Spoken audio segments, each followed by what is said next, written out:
Sistema Michoacano de Radio y Televisión presenta.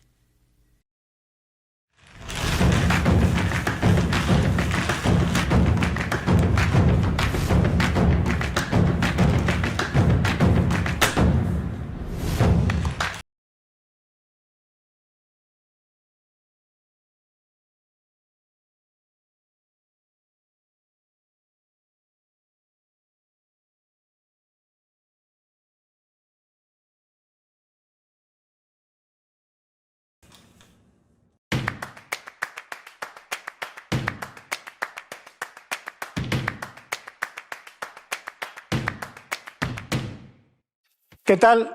Bueno, hoy una interesante entrevista con Brenda Fraga, titular de Migrantes en Michoacán, sobre el desplazamiento forzado en el estado. Bienvenida. Muchas gracias, Samuel, por la invitación. Agradecerles, por supuesto, al Sistema Michoacano que nos ayuden a contribuir a informar a los ciudadanos, que es parte de nuestra tarea y parte de nuestra responsabilidad. La pregunta inicial es, ¿tú consideras que tienes el perfil para donde estás y en base a qué? Bueno, creo que cada una de las secretarías tiene en sí una responsabilidad sumamente importante.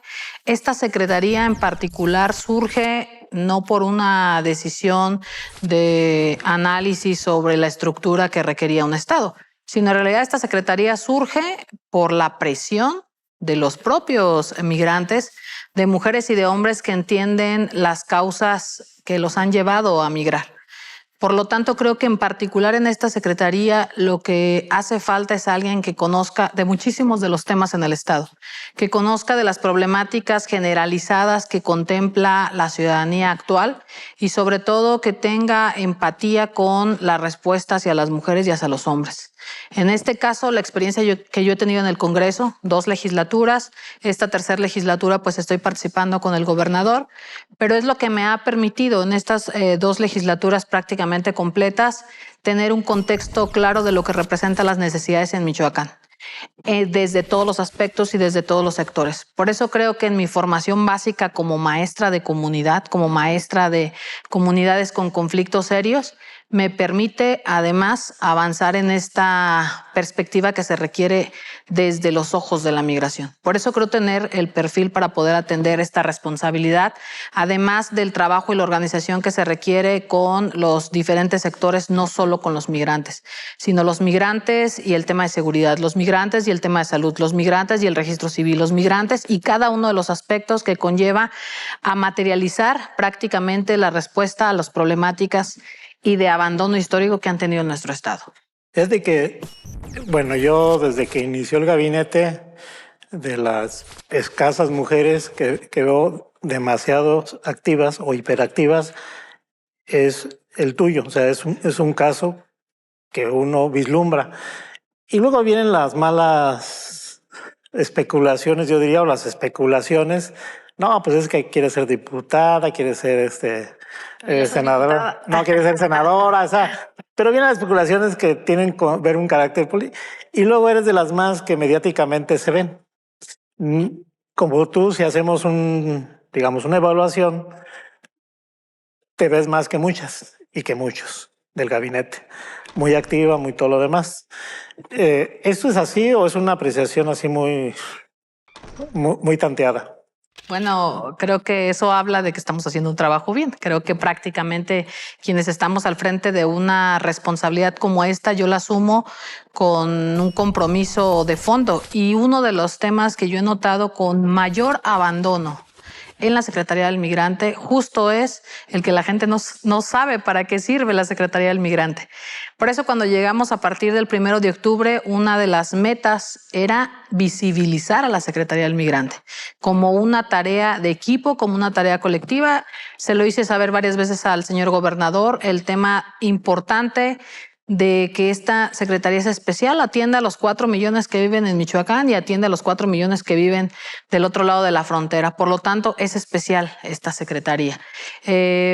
Pues yo me he caracterizado por ser una maestra muy inquieta, Desde los principios de mi formación profesional, siempre estuve participando en diferentes proyectos. Cuando me fui a trabajar a las comunidades, hice muchas cosas que a lo mejor mediáticamente era imposible visibilizar como ahora, porque las redes sociales pues no tenían el mismo ritmo en el 2002 que ahora en el 2022. Y eso es lo que me ayudó a trazar una idea de mi participación. Yo sí creo que tenemos una responsabilidad en esta vida, en este mundo, y que los escalones que me ha tocado participar se deben de aprovechar. No toda la vida vas a tener cargos y espacios que te permitan demostrarle a la gente que hay otra forma de hacer política y que hay otra forma de instalar una dinámica de participación con los ciudadanos. Y por eso creo que siempre he sido muy inquieta. ¿Cuáles son los 5 puntos por qué acudir a la Secretaría del Migrante en el caso de Michoacán? ¿Cuáles son? Porque tú dices visibilizar a la Secretaría. ¿Qué es lo que yo soy migrante, a qué voy? O familiar de un migrante, ¿a qué voy? Bueno, en ese aspecto, dentro de esta meta de visibilizar, la otra parte es fortalecer, porque en realidad estaba sin uso la Secretaría del Migrante. ¿Por qué una familia de migrante? ¿Por qué un migrante tendría que ir? Primero, porque es un derecho humano. Tienes derecho a que puedas tener claridad de los derechos que tienes como migrante. Como persona que accede a un derecho humano, migrar es un derecho humano y anteriormente se veía como un delito o se equiparaba al tema de criminalizar el que tengas que dejar tu país para irte a otro lado. En este caso, queremos plantear la dinámica y la estrategia que tiene el gobernador, que es una plataforma de derechos humanos. Primero, para el reconocimiento de tus derechos humanos. Después, porque existen problemas que de verdad les lastiman la integridad a las personas. Por ejemplo, el que no puedan avanzar sobre un trámite de residencia o de ciudadanía porque les hace falta un acta de nacimiento corregida, porque es extemporánea, porque no le corrigieron el MA punto, el María, sin que hayan agregado esas letras de más a su acta de nacimiento, y eso les impide hacer un trámite que les cambiaría completamente la vida a las personas. Porque además hacemos un tema relacionado con servicios que cuestan carísimos en esta vida actual. Por ejemplo, una traducción. La traducción de un documento oficial llega a costar hasta 700 pesos por hoja. Y hay documentos que tienen 5 o 6 hojas. Prácticamente la gente está pagando entre 2,000 y 4,000 pesos si es honesto la persona que atiende este servicio. Y nosotros estamos realizando casi 700 traducciones al mes. Eso nos lleva más o menos a tener 8,000 traducciones al año, y esas traducciones, si las multiplicamos por 2,000 pesos, 3,000 pesos, casi le estamos ahorrando a los ciudadanos entre 13 y 15 millones de pesos, lo que en lugar de pagárselo a un traductor, perito traductor, lo atiende la Secretaría. Y esos documentos le cambian la circunstancia de vida a una familia. El ingreso a la escuela, el tener derecho a una pensión del Seguro Social americano, el tema de avanzar sobre su trámite de residencia, su trámite relacionado con el contexto de la ciudadanía. Justo esos son los trámites que nosotros queremos visibilizar. El tema relacionado con el poder proyectar el asunto de los derechos post-mortem. Los derechos post-mortem en nuestro país no se habla de ellos. Y hay muchos ciudadanos en Estados Unidos que mueren allá y hay muchas complicaciones. Eso también lo tendemos en la Secretaría. Y por supuesto el tema relacionado con la proyección educativa, la proyección de salud que se requiere para las familias de los migrantes acá y para los migrantes que están en Estados Unidos. Vamos a un corte y en el siguiente la pregunta es que nos esboces, nos digas muy brevemente un diagnóstico de lo que significa la migración en el caso de Michoacán. Vamos a un corte y regresamos.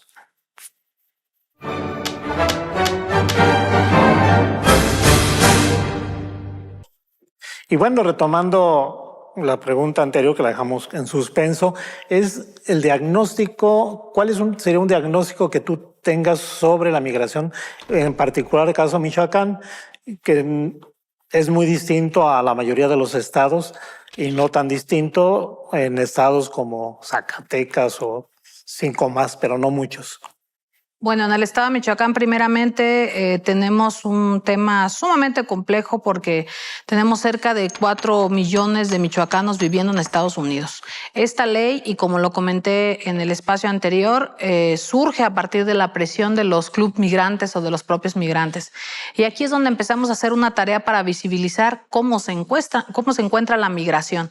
4 millones de michoacanos que no viven en Michoacán, por supuesto que tiene un impacto, es decir, la mitad de Michoacán se se encuentra en Estados Unidos y nunca había generado una estrategia masiva para atención a las familias que les falta un integrante. No tenemos una respuesta para atender lo que se llama el derecho humano a la reunificación familiar. Es decir, la distancia que existe entre las familias tiene un impacto sociocultural en lo que representa la vida diaria, la vida orgánica de una sociedad.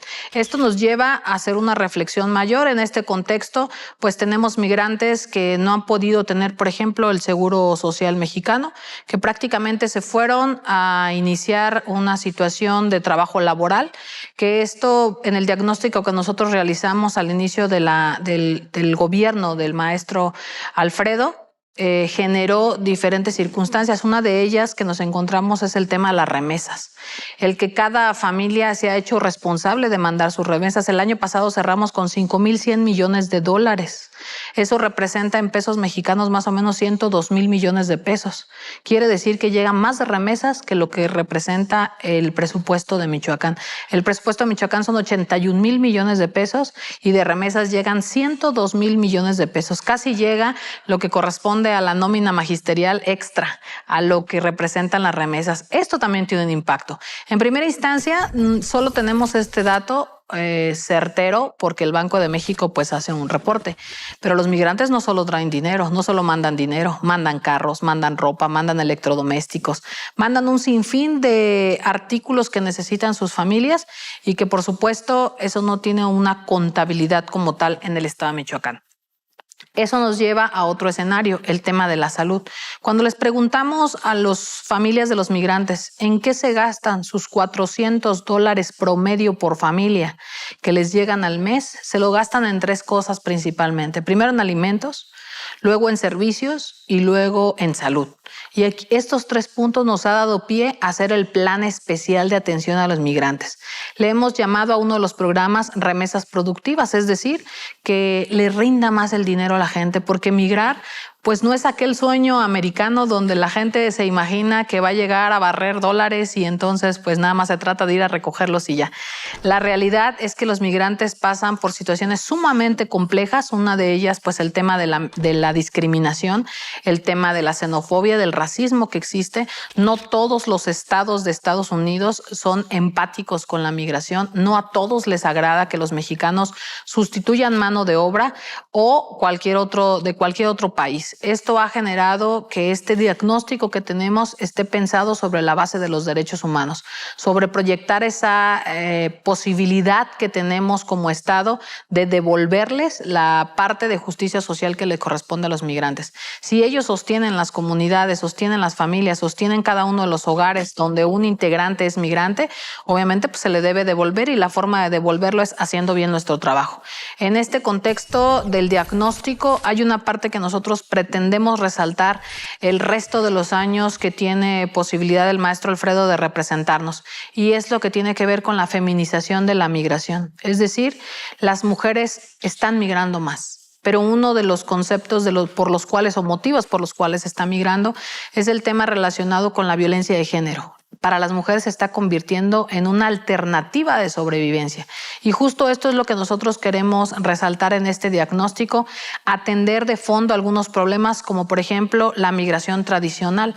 Familias que lo hacen por tradición, es decir, la mamá ya se fue, el papá ya se fue, los hermanos mayores ya se fueron, y esto es lo que hace que tengamos que poner atención en el aspecto educativo, generar alternativas de fondo para las niñas, para los niños, para los adolescentes, y que vean a la migración como una opción, pero no como la única alternativa. Justo esa tendrá que ser nuestra tarea. Hablas de la feminización de la migración, es decir, cuando se habla de migración, viene en el imaginario social que son hombres, como que las mujeres como que no existieran, ¿no? Como que, o se existen es como de repente, ¿no? Pues siempre se ven películas y todo lo demás, pocas mujeres y muchos hombres. ¿En qué proporción migran las mujeres? ¿En qué proporción los hombres? Bueno, desde el análisis que hemos estado haciendo sobre la migración en Michoacán, estamos hablando que hace 20 años migraban 4 mujeres y migraban 6 hombres por cada 10 migrantes. En este momento estamos hablando, el tiempo de duración de las mujeres era menos en Estados Unidos. Por lo tanto, se quedaban más hombres en Estados Unidos. Ahora, el tema relacionado es casi equiparable. Se van casi la mitad de hombres y casi la mitad de las mujeres, pero la realidad es que las mujeres están quedando más tiempo, justo porque acá existe la debilidad histórica de las oportunidades. Ese es un tema sumamente importante, complejo de entender, porque las migraciones no están aquí para exigir sus derechos. Las migraciones no vienen a tomarte a una oficina, las migraciones no regresan justo porque la barrera de la frontera, la barrera de los contextos jurídicos no les permiten, pero hay un sinfín de violación de derechos humanos que tendríamos que estar atendiendo. Las mujeres están yendo más, pero además se quedan ya de manera permanente, lo que anteriormente no sucedía. Y justo ese es uno de los temas que nos interesa atender, porque con ello confluye el tema relacionado con las familias, con las niñas y con los niños que se quedan, con los adolescentes que se quedan sin estar al frente de una instrucción o de una formación familiar básica. Esto no quiere decir que tengamos que criminalizar a las mujeres o criminalizar a los hombres porque se van a buscar una mejor oportunidad. Esta es una tarea del Estado para poder contribuir con mejores herramientas y que entonces las familias no se tengan que ir, que las familias no tengan que buscar este camino de la relación de la migración de manera indocumentada, que es sumamente riesgosa en este momento de la historia. Y sigue habiendo, digamos, un caudal de migrantes en comparación anterior, o se está disminuyendo, está aumentando, se está estable la migración de los michoacanos, michoacanas hacia Estados Unidos principalmente. Es sumamente complejo tener datos certeros. Con el Instituto Nacional de Migración hemos estado trabajando muy de la mano, muy cerca, pero es muy difícil tenerlos porque justo uno de los temas que los migrantes o las personas que intentan generar las condiciones de migrante, pues lo que no quieren es que sepas que te vas porque van de manera indocumentada. El flujo de visas de trabajo, el flujo de visas laborales, el flujo de las visas de turistas sigue siendo el mismo que hace 20, 30 años, porque la mayoría de la gente, en su gran mayoría, se van de manera indocumentada. Justo esta es la tarea que tenemos con este gobierno del maestro Alfredo, que la migración realmente se convierta en esa migración que sea ordenada, que sea segura y que sea voluntaria. Vamos a un corte, Brenda, y regresamos contigo.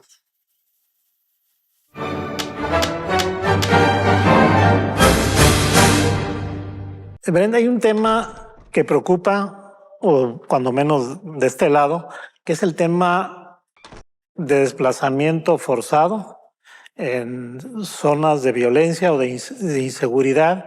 Este desplazamiento tiene que ver, se desplazan hacia Estados Unidos o tratan de desplazarse de gente violentada o que se siente insegura.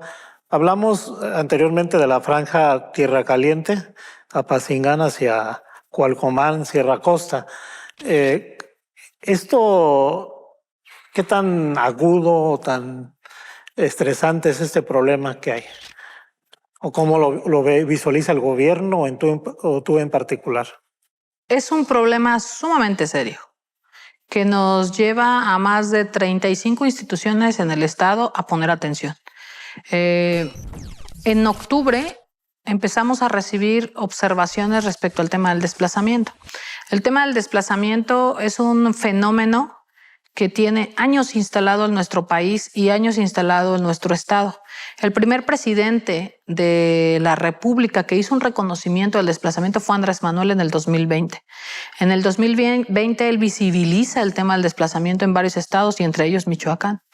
El primer gobernador que reconoce que existe el desplazamiento forzado es el maestro Alfredo Ramírez Bedoya, y en el mes de noviembre nos indicó que nos teníamos que mover a Tijuana, a conocer la realidad, a conocer las circunstancias. Nos fuimos en noviembre, la primera ocasión a Tijuana, llegamos a los albergues y prácticamente no ingresé a ningún albergue. No me permitieron el ingreso a los albergues. Cuando decía que era una autoridad de Michoacán, que era secretaria del migrante, no se me permitió la entrada. Obviamente entendí el motivo por el cual no. uno de los temas que nos contaban las personas que son responsables de los albergues, que es importante decir que los albergues no son del Estado, no funcionan con recurso público, funcionan con la organización popular, con la organización ciudadana y sobre todo con recurso de particulares. Cuando no me dejan entrar, pregunto, los motivos, qué tengo que hacer para poder entrar. Y uno de los temas principales era el tema de la seguridad. Había mucha gente que habían ido a asesinar a los propios albergues. Y esto conlleva a que las medidas de ingreso tuvieran que ser más recias, más racias a este contexto del flujo de las personas que visitaban los albergues. Esta situación nos llevó a generar una dinámica primero de atención con las autoridades. Después de esa visita, en noviembre, volvimos a regresar al mes, pero ya obviamente con una solicitud por escrito. Primero las autoridades locales, tanto a Tijuana.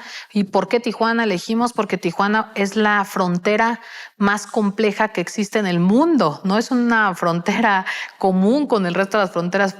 Tijuana es un tema sumamente complejo porque llegan de todas las nacionalidades, llegan de todos los estados, pero además Estados Unidos sigue siendo el imán de la migración en el mundo entero. Justo por eso es parte de este trabajo que quisimos hacer con las instituciones primero locales. Las instituciones locales, el gobierno municipal, el gobierno del estado, tuvimos reuniones con ellos, reuniones con los organismos internacionales. Prácticamente los organismos internacionales que atienden con mayor precisión es de la ONU, ACNUR y OIM, la Organización Internacional de las Migraciones. ACNUR, que es la especialista en tema de desplazamiento y en el tema de refugiados a nivel internacional. Y, por supuesto, el tema de la ONU Mujeres, que ha sido una parte importante, más otros organismos que han estado de lleno, como Médicos Sin Fronteras, Psicólogos Sin Frontera, que son instituciones que nos han ayudado a visibilizar, pero además a diagnosticar la situación de Michoacán. Regresamos con autoridades, platicamos con funcionarios, platicamos con estas agencias internacionales, pero ahí no bastaba, habría que ir directamente a hacer un diagnóstico real. Y es cuando en febrero, vamos, pero ya con un grupo de especialistas de Michoacán. Hicimos un grupo, personal de la Secretaría de Seguridad Pública, personal de la Secretaría de Igualdad Sustantiva, del DIF, nosotros de la Secretaría del Migrante y de la Secretaría de Salud. De estas 5 instituciones formamos un grupo de 24 personas que se fueron a Tijuana a hacer un censo a los albergues. Visitamos 25 albergues, no en todos nos permitieron hacer entrevista, no en todos la gente accedió a que hiciéramos la entrevista y esto nos generó el tema de tener algunos vacíos de información, pero no el contexto generalizado del prediagnóstico que tenemos hasta el día de hoy. De estos 25 albergues que se visitaron, prácticamente el 30% de la población es michoacana. Y eso nos llevó a tener una comunicación directa con quienes son responsables. En su gran mayoría son profesionistas que les han dedicado la vida a la migración. Insisto, no tienen recurso público. Muchos de ellos son organizados por la iglesia, en su gran mayoría la iglesia católica. Estos albergues nos permiten la entrada, hacemos las entrevistas y entonces regresamos a Michoacán con toda la información y es donde el gobernador nos abre el espacio con este equipo de trabajo y el equipo de trabajo manifiesta, además de lo que puede percatarse con una encuesta muy sencilla, pero sobre todo con la protección de derechos humanos, sin revictimizar, sin que caigamos en este tema de violentar nuevamente a las personas, porque todo es voluntario, todo era cuidado. Por eso el tema de que fueran psicólogos, médicos, enfermeras, porque eso nos permitía, desde su contexto, entender cuáles eran las particularidades de la comunicación con estas personas. Familias enteras, pero que no están ahí desde hace un mes, ni 2, ni 3. Hay familias que tienen 4, 5 años ahí, que van, lo voy a decir de manera fea, pero van rodando de albergue en albergue, como si fueran cosas. Y esto, por supuesto, que es grave. Hablas de un 30%. ¿De cuántos michoacanos estamos hablando? Nosotros detectamos entre 3,500 y 4,000 michoacanos dentro de los albergues. Quiere decir que hay más. Los que nosotros detectamos, que no todos quisieron encuestarse y por obvias razones. La encuesta se hizo a 624 personas en una semana. yo hice un mal cálculo de la entrevista. Yo preparé al equipo junto con la maestra Elvia Higuera de la Subsecretaría de Derechos Humanos y calculé 25 minutos por encuesta. En realidad nos llevábamos 2 horas por encuesta. Las familias nunca habían recibido una atención sobre su caso. ¿Cuál es el punto principal? ¿Por qué huyen? ¿Por qué se van? Por la integridad de su vida. Amenazas de muerte. Vamos a un corte y regresamos contigo.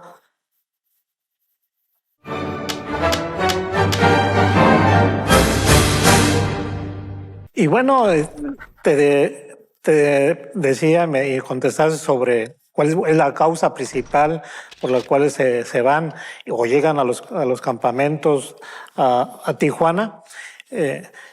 Pero dijiste por motivos que tienen miedo a ser asesinados, en ese término, digamos, rústico.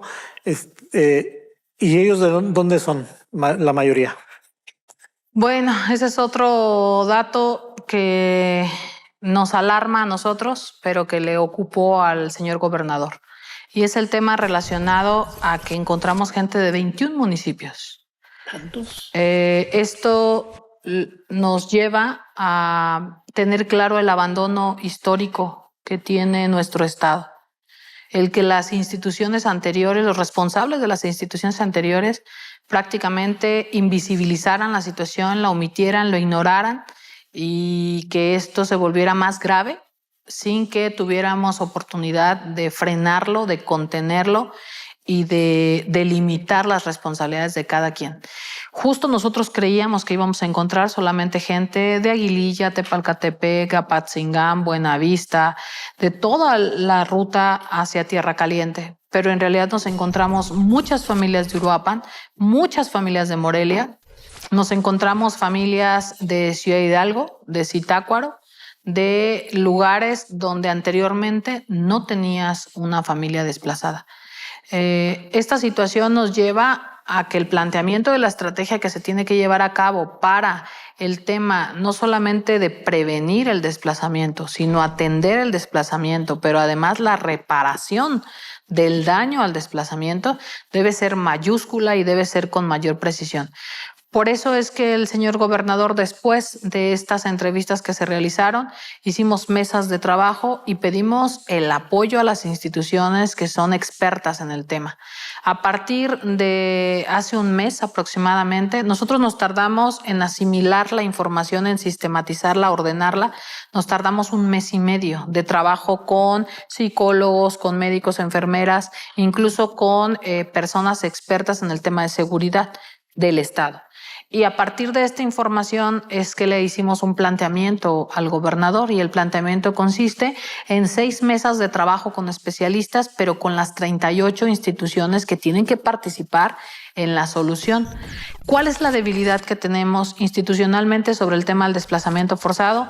Que no existe una ley, no existe el delito como tal. Y es lo que están... A nivel federal está detenida en el Senado y creo que sería una llamada de auxilio al Senado para que agilicen el tema de ya poder aprobarla. El Congreso de la Unión lo aprobó de manera general. Nadie se opuso a esta ley. Cuando pasa al Senado, ahí se detiene. Ya tiene prácticamente 1 año y medio detenida la ley. Y uno de los temas de mayor conflicto pues es el tema de quién se va a hacer responsable del tratamiento con las víctimas del desplazamiento forzado. Y que obviamente esto nos lleva no solamente a la estrategia de atención, sino al tema del presupuesto. ¿Cuánto nos va a costar el haber visibilizado un problema que daña a personas, daña a familias, daña a comunidad y que al final pues tiene que ser atendida de diferentes factores, no solamente la restitución de sus tierras, sino el tema psicológico, el tema emocional, el tema económico, el tema laboral. Hubo gente que perdió sus casas, perdió su trabajo, perdió a la familia, perdió prácticamente su estabilidad emocional. Y estas 6 mesas tienen como resultado una ley que presentará el gobernador a finales de septiembre al Congreso local, porque en el Estado no tenemos una ley que atienda este tema. Tengo entendido que es como pionera, o es única o no. Hay 3 estados que la tienen, pero en realidad ninguno de los estados la ha materializado, porque como no tenían apoyo del gobierno federal, como en sus estados no había una inercia que jalara a todas las instituciones, en nuestro caso, en las mesas de trabajo están participando todas las instituciones por indicación del gobernador. En estas mesas que llevamos trabajando, quien las encabeza la discusión de fondo de los temas es ACNUR, la Agencia Internacional de Atención al Desplazamiento Forzado. Eso nos permite tener a quienes han hecho las orientaciones a nivel internacional, los protocolos de atención a nivel internacional, pues estén en la mesa con nosotros. Ha sido una tarea muy importante de parte de ellos. Brenda, fuiste a Tijuana, estuviste con la gente entrevistándola. ¿Qué caso te pareció que te impresionó? ¿Te dolió? Cuéntanos de un caso para tener bien claro cómo es la situación de una migrante, un migrante que vive en Tijuana por desplazamiento forzado. Bueno, creo que en tu primer pregunta que hacías al inicio de esta entrevista, de por qué era tan hiperactiva, pues justo es eso, es el tema de que mientras nosotros estamos platicando cómodamente aquí en esta sala, hay gente que está sufriendo, hay gente que está pasando por situaciones muy complejas. Las entrevistas se realizaron de forma personal, individual, voluntaria, respetando los límites del tema emocional, pero hubo muchos casos que era muy visible su situación. Dentro de estos hay una persona que nos hizo la explicación de qué fue lo que sucedió.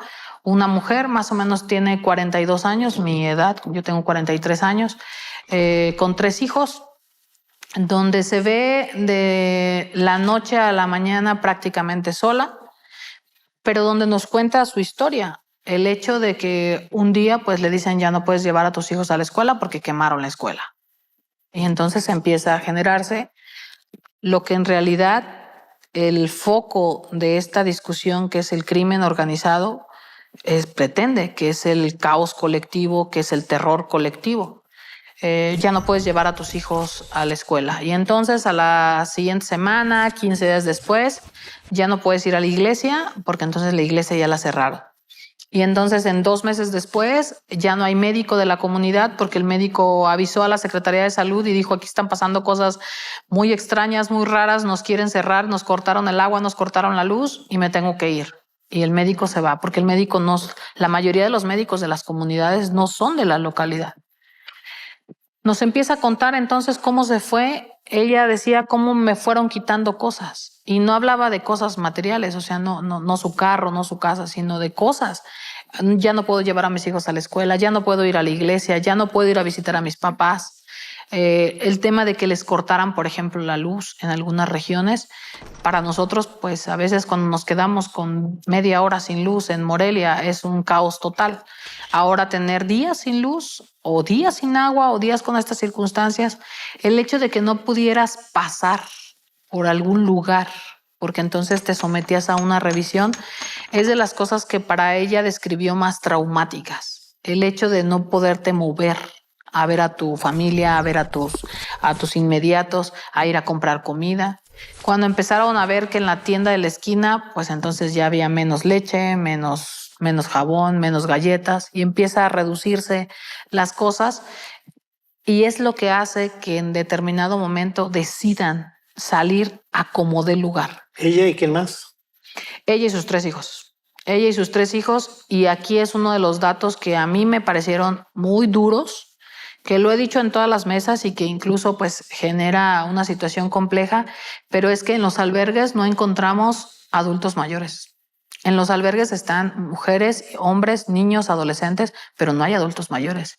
Y eso no quiere decir que no haya adultos mayores en la comunidad. Eso quiere decir que el Estado los está abandonando y que la familia los está abandonando porque no queda otra alternativa. Vamos a un corte y regresamos con Brenda Fraga, titular de Migrante en Michoacán.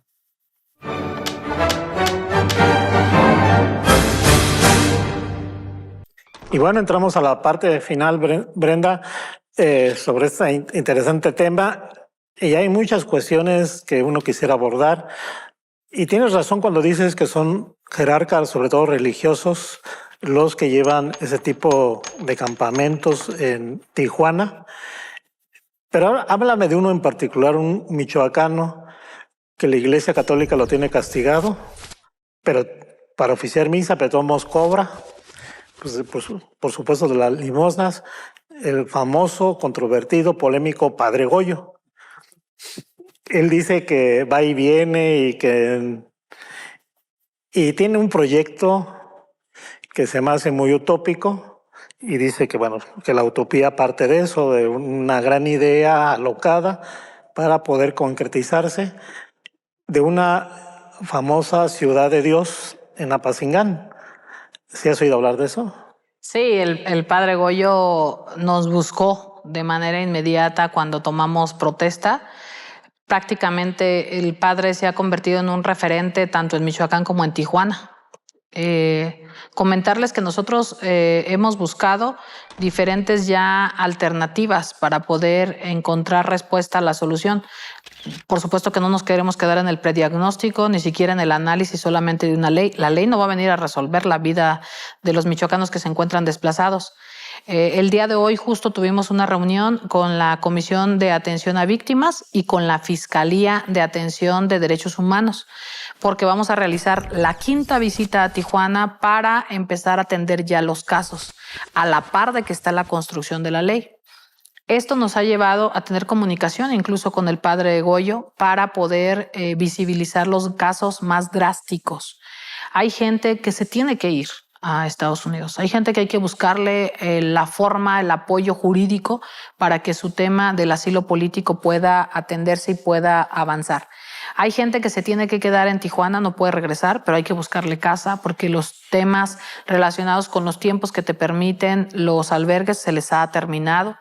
Tenemos allá en Tijuana un centro de integración de migrantes, es del gobierno federal, lo maneja la Guardia Nacional, digamos que es un piloto del modelo de albergue que se requiere, pero no ha sido suficiente y el padre sí tiene un proyecto importante, tiene gente colaborando en Tijuana, en su gran mayoría es gente voluntaria, ciudadanos.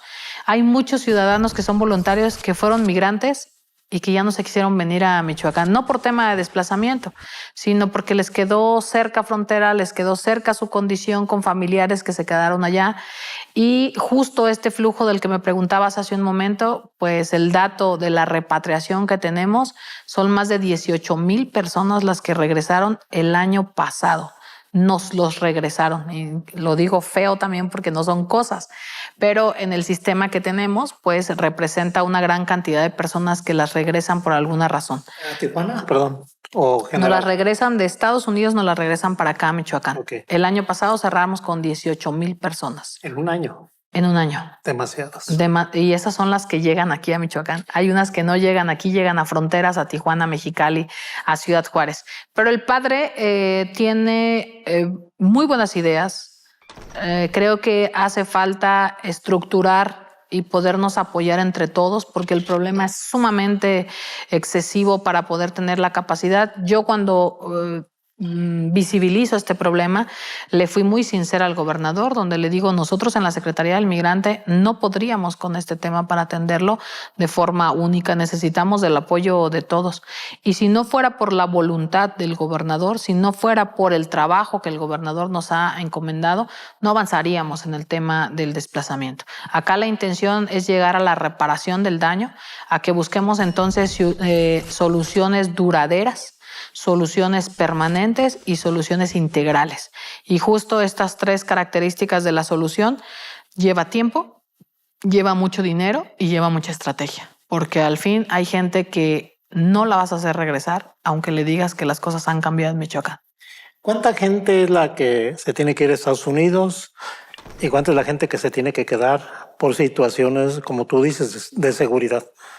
Ese diagnóstico es la segunda parte que tenemos pensada realizar, porque la gente tampoco no nos puede decir todo en una sola visita. Nosotros tenemos que seguir yendo con especialistas y entre ellos medir su nivel de riesgo en cada una de las circunstancias. La gente sabe perfectamente qué ha pasado. La gente sabe de fondo. Incluso uno de los temas más complejos que tenemos es la desconfianza de las personas en las instituciones. Ahora la gente está empezando a hablar con nosotros, confía en nosotros, confía en Andrés Manuel, confía en Alfredo, confía en que el trabajo que se está haciendo interinstitucional va a traer de fondo una respuesta y una solución. Para redondear la parte inicial que te dije del padre Goyo, de su proyecto, que insisto, me parece utópico, Ciudad de Dios, te presentó el proyecto, te habló, dice que ya tiene los terrenos y que está poco a poco ahí, que está viendo lo del diseño y todo lo demás.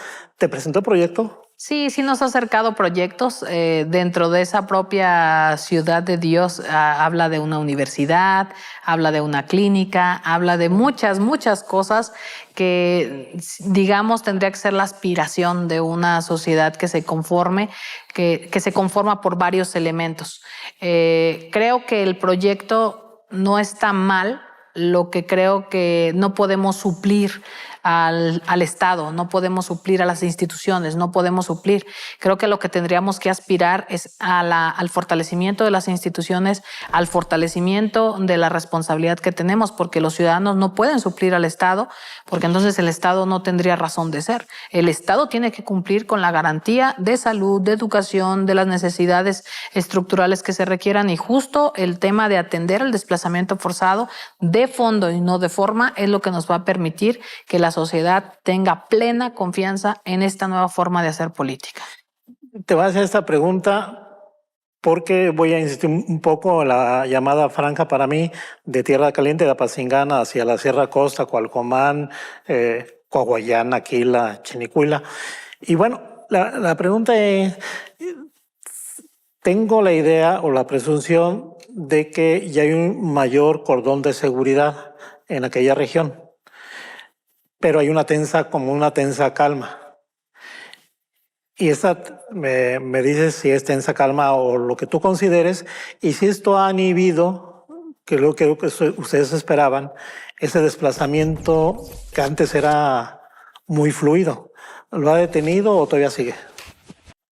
Creo que siguen las mismas circunstancias. Aunque ahora hay forma de diferenciar los desplazamientos. Es decir, hay gente que solo necesita el apoyo con una orientación jurídica y se resuelve. Como lo estamos haciendo visible, la gente ya sabe a dónde acudir. Como lo estamos haciendo visible, la gente ya sabe qué parte le toca a las instituciones. A nosotros nos llegan llamadas diario por el tema del desplazamiento, pero no quiere decir que lo estén haciendo ahora el desplazamiento, sino tenían meses sin saber a dónde acudir, meses sin saber a qué autoridad le corresponde. Justo este trabajo que estamos haciendo y que agradecemos pues a todos los medios de comunicación que nos ayuden a poder dimensionarlo más hasta donde el tema de seguridad y los datos personales de cada uno de las personas que se encuentran en esta condición nos permita, será entonces poder fortalecer y visibilizar el mecanismo de atención y sobre todo el protocolo de atención. Por último, ¿cómo puedes de una a tres palabras definir el desplazamiento forzado en Michoacán? En 3 palabras. Bueno, sí. Bueno, creo que es un fenómeno complejo derivado del abandono histórico. Bien, Brenda, llegamos a la parte final. Te agradecemos y nosotros seguimos pendientes.